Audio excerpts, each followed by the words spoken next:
let's talk about vaccines. Now, let me be upfront. I'm not a medical professional. I'm not educated or experienced in any field regarding medicine or vaccines. However, I have been paying close attention and following much of the anti-vax community on social media and off of social media, going back as far as 2016.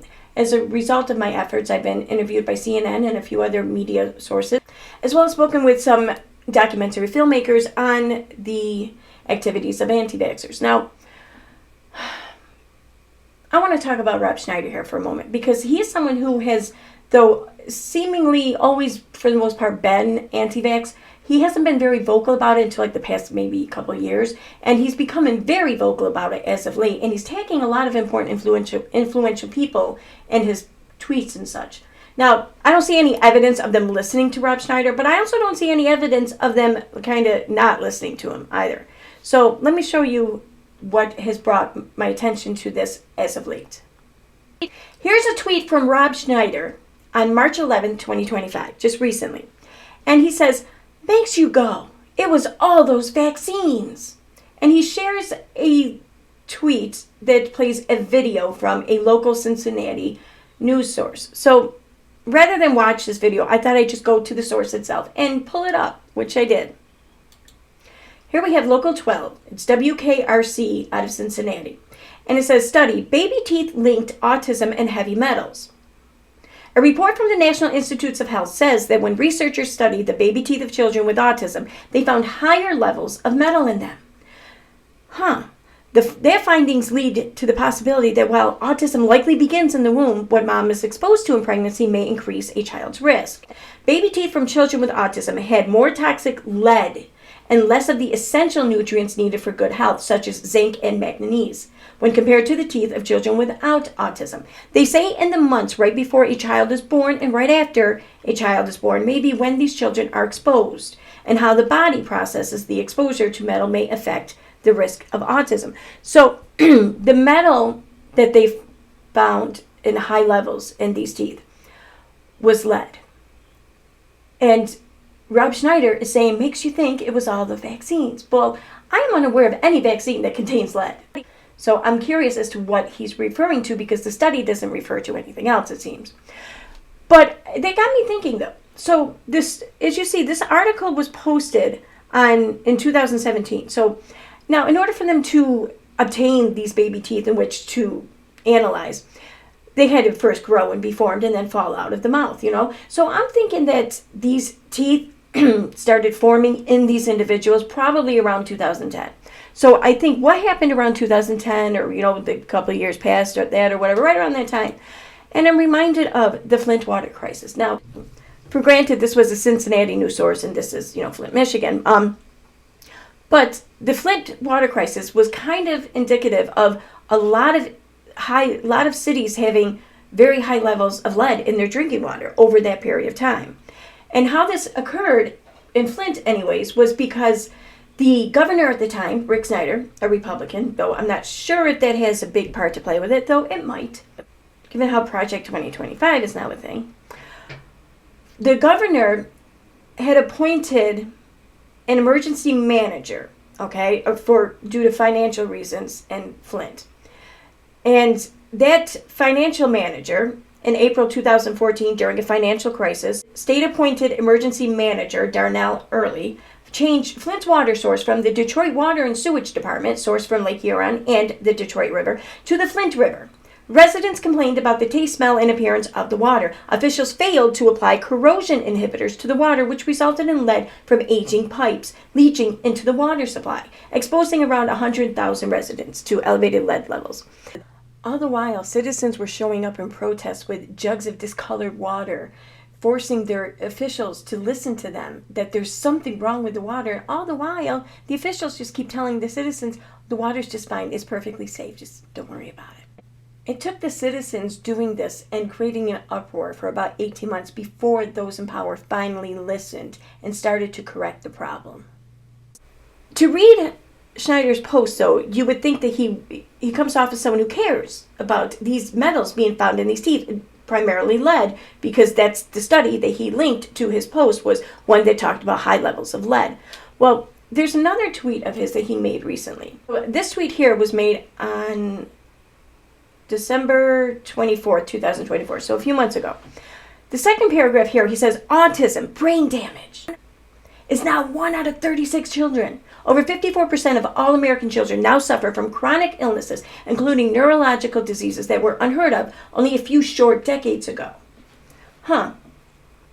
I wonder if that could be also because of the high levels of lead in the drinking water that, ultimately were found in these teeth studied in this 2017 study. I wonder if there could be a connection there. I mean, sure, for granted, correlation does not equal causation. However, it's a place to start, and I think that should be studied too. So perhaps Rob Schneider has already addressed and answered his concerns here. I love it when they do the work for us. Lastly, on March 24th, yesterday, Rob Schneider shared a tweet, and he wrote along with it, hopefully after Robert F. Kennedy Jr. ends all pharma ads on TV, we can go back to having doctors treat patients based on their medical expertise, and instead of being based on the fear of the wrath of Big Pharma. To which he quoted a tweet by Nurse Kate, which goes on to talk about the death in Texas of a 6-year-old girl due to measles. She says, Nurse Kate says, I would love to personally thank the media for their coverage on the little girl in Texas who passed away after having measles. Because of your coverage, the family was able to have her chart reviewed by some of the best critical care doctors in the world. These doctors have uncovered she passed away due to medical errors, multiple errors. The family can now find peace that this was, in fact, not their fault. Because that's the important thing here, was alleviating their guilt for something.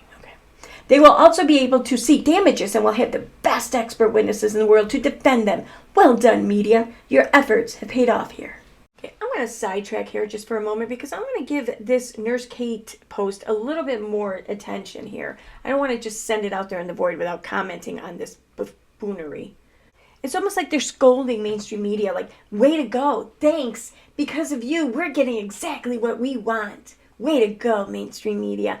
But the most reliable part of this tweet is, because of your coverage, the family was able to have her chart reviewed by some of the best critical care doctors in the world. I can't help but to notice that not one of them bothered to attach their name to this. And then down below there, they will also be able to seek damages and will have the best expert witnesses in the world to defend them. Again, not one is attaching their name to this. But these doctors have uncovered she passed away due to medical errors, multiple errors. And then down below here, David says, the culture came back from the lab. A different antibiotic was ordered, and about 10 hours passed before the proper antibiotic was actually started. Is this a nursing error? Nurse Kate says, perhaps this part, but she was never covered empirically, which is basic standard of care. Thankfully, Colette here swoops in and just clears up any confusion that I know that I sure as hell had. Covered empirically means to treat with antibiotics based on one's best guess before lab results confirm. How can one prove that didn't happen? Can you prove what was or was not the attending physician's best guess?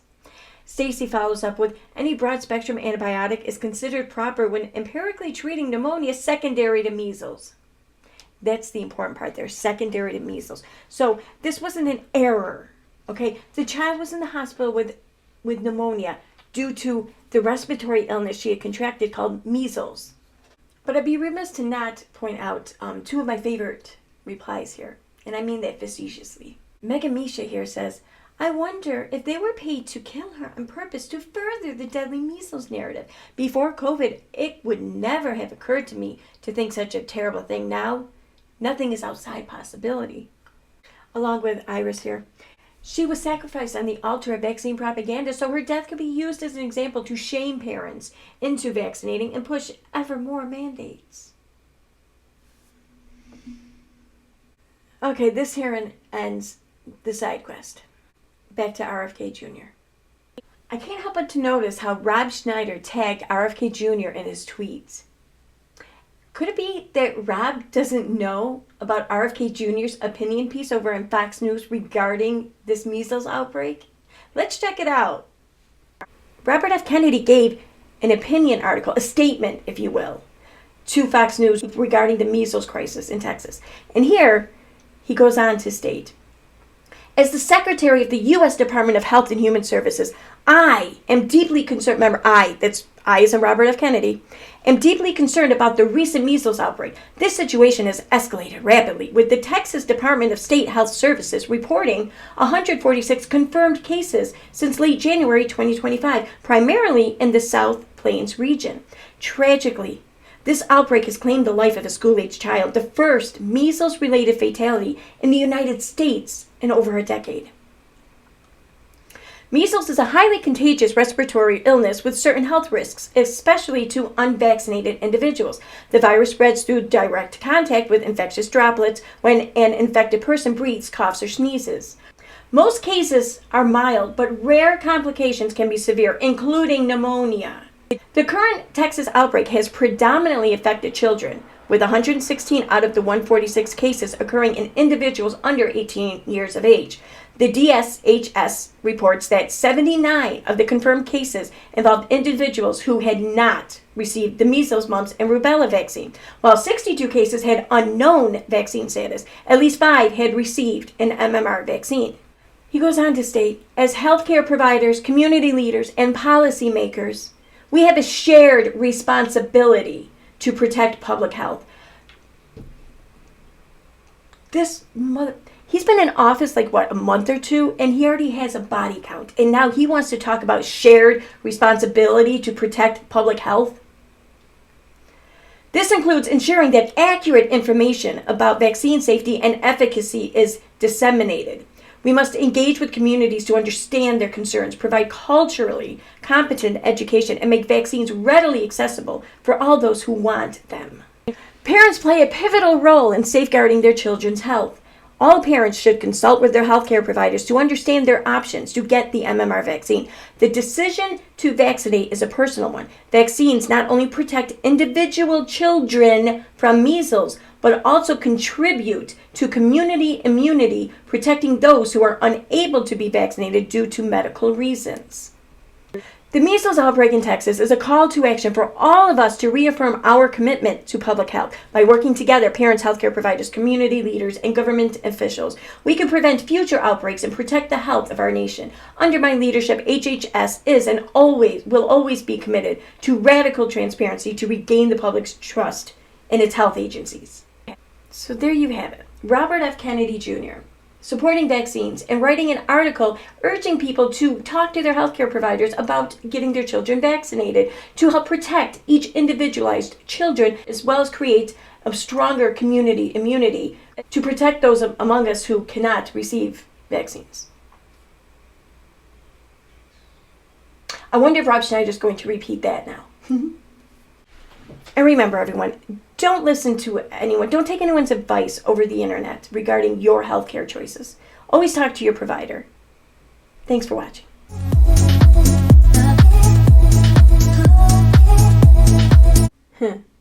Robbie doesn't know. Robbie doesn't know.